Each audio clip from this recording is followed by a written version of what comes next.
Hi friends, this is Raghu advocate. Recent గా Trump US president tariff war దాని వల్ల ఇప్పుడు పెప్సీ తాగాల, కోక్ తాగాల అని యుఎస్ లోనే దీని ఇంపాక్ట్ అవుతుందంట. సోడా నార్మల్ గానే తయారవుతుంది, కానీ ఈ కోక్, పెప్సీ తయారు చేసేటప్పుడు వాళ్ళకు సీక్రెట్ రెసిపీ ఉంటది అనమాట. ఈ సీక్రెట్ రెసిపీ ఒక చోట తయారు చేసి దాని స్పెషలైజ్డ్ ప్లాంట్స్ లో ట్రాన్స్పోర్ట్ చేసి వరల్డ్ వైడ్ అన్నది షిప్పింగ్ అన్నది చేస్తారన్నమాట. ఈ షిప్పింగ్ చేసిన తర్వాత పలానా పర్టికులర్ స్టేట్స్, కంట్రీస్ అది వెళ్ళిన తర్వాత వాటర్, స్వీట్నర్, కార్బొనేషన్ చేసి దాన్ని ప్యాకింగ్ చేస్తారు. పెప్సీ ఏం చేసింది, ఒక ఐడియా వేసింది.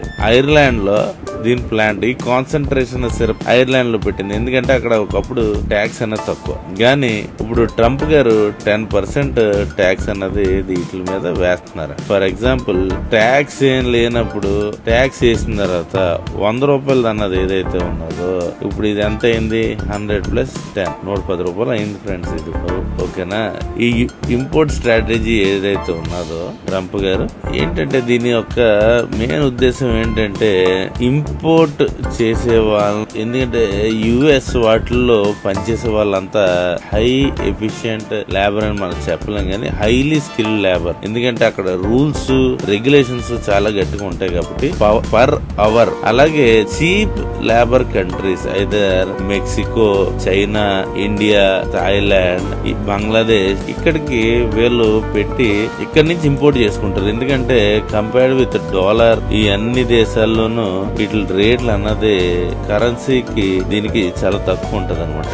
దీని వల్ల లేబర్ చీప్ ఎప్పుడైతే అవుతుందో compare to the your country, ఇది ఇంపోర్ట్ చేసుకోవడం వల్ల మీకు ప్రాఫిట్స్ ఎక్కువ ఉంటాయి. ఓకే, ఇది ఇంపోర్ట్ వల్ల వచ్చే లాభాలు. కాకపోతే ఇక్కడ ట్రంప్ ఏం చేస్తున్నాడంటే ఇలా ఇంపోర్ట్ చేసుకోవడం వల్ల మన దగ్గర ఉన్న లేబర్ ఎవరైతే ఉన్నారో, మన దగ్గర ఉన్న పాపులేషన్ ఏదైతే ఉన్నదో వాళ్ళకి ఎంప్లాయ్మెంట్ అన్నది స్కేర్సిటీ వచ్చింది అనమాట. ఇప్పుడు ఏం చేస్తున్నాడు, ప్రొటెక్షనిజం ప్రొటెక్ట్ చేసుకుని వాళ్ళు జనాలను ముందర చూసుకోవాలని చెప్పి వాడుతున్న స్ట్రాటజీ ఫ్రెండ్స్ ఇది. అంతకు మించి మీరు కంగారు పడాల్సింది ఏమీ లేదు. ఆల్రెడీ నేను మీకు ముందర వీడియోలో కూడా నేను మీకు ఎక్స్ప్లెయిన్ చేశాను కదా.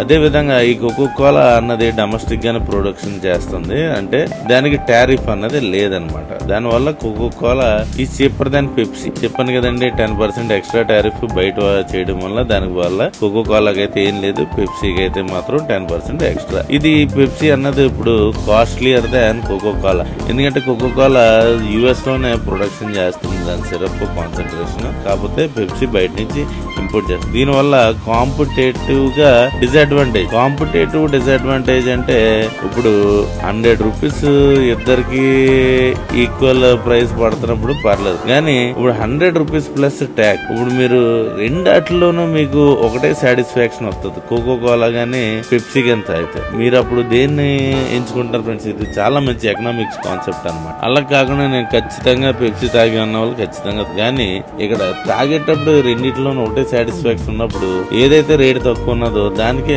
ప్రిఫర్ చేస్తారు. కాకపోతే ఇక్కడ కంపెనీ పెప్సీ అన్నది రేట్లు పెంచలేదు కదా, కాకపోతే ప్రాఫిట్స్ అన్నది తగ్గుతుంది పెప్సీ. దీన్ని ఎలా ట్యాకిల్ చేస్తుందో చూడాలి. ఇది ఒక పెప్సీ మీద ఒకటే కాదండి, ఈ లివీస్ బ్రాండ్ ఏదైతే ఉందో దాని మీద, కోల్గేట్, కోకోకోలా, ఓకే కోకోకోలా మీద పడుతుంది కానీ ఇంపాక్ట్ అన్నది లెస్. అలాగే అన్ని బ్రాండ్ల మీద తగ్గించుకునే అవకాశం ఎలా ఉంటది, రేట్స్ అన్నది బాటిలింగ్ అది కూడా కొంచెం కష్టమే. ఎందుకంటే అల్యూమినియం రేట్లు ఏదైతే ఉన్నదో దాని మీద కూడా ఇంపోర్ట్ మీద 25% ట్యాక్స్ అనేది వేయడం వల్ల ఈ అల్యూమినియం బాటిల్స్ ఏదైతే ఉన్నదో దాని నుంచి ప్లాస్టిక్ స్విచ్ చేయబడుతుంది. దీని వల్ల ఎన్విరాన్మెంటల్ కి ఇంపాక్ట్ అండి. ఇలాగా ఐదర్ ముందరలాగా జరిగితే ఒకలా మీకు మంచి జరుగుతుంది, కొత్త ఛాలెంజెస్ అన్నది కూడా ఎదుర్కోవాల్సి ఉంటుంది. చూద్దాం ట్రంప్ గారు ఎలా చేస్తారన్నది. దీన్ని ఇప్పుడు ట్యాక్స్ రేట్లు, అల్యూమినియం ఇది ఏం చేస్తారు, ఐదర్ కాన్సన్ట్రేషన్ ఫెసిలిటీ యుఎస్ లోనే పెట్టుకోవాలా, లేకపోతే ఈ కాస్ట్ ఎట్ ఫైనల్ కన్సూమర్ కి ఎలాగా తోసేస్తారు. ఏంటంటే కన్సూమర్ బేర్ చేయాలి, లేకపోతే టారిఫ్ ఎగ్జామ్షన్ కైనా చేయాలండి. ఫర్ ఎగ్జాంపుల్ 100+10% అంటే 10% ఎగ్జామ్ చేయమని చెప్పి అడిగితే కన్సిడర్ చేస్తే మళ్ళీ నార్మల్ రేట్స్ అన్నది రావు. ఇతను ఏదైతే తాగుతున్నాడో ఈ సిప్ ఏమవుతుంది, తాగుతాడా లేకపోతే కోకోకోలా తాగుతాడా, పెప్సీ తాగుతాడా అన్నది ఈ ట్రంప్ గారి మీద డిపెండ్ అయి ఉంటది. అది నేను మీకు చెప్పేది. ఓకే, అది ఫ్రెండ్స్, థ్యాంక్ యూ. ఇంకా ఎలాంటి వీడియోస్ ఎన్నో కావాలంటే keep watching, like, share and subscribe. Thank you.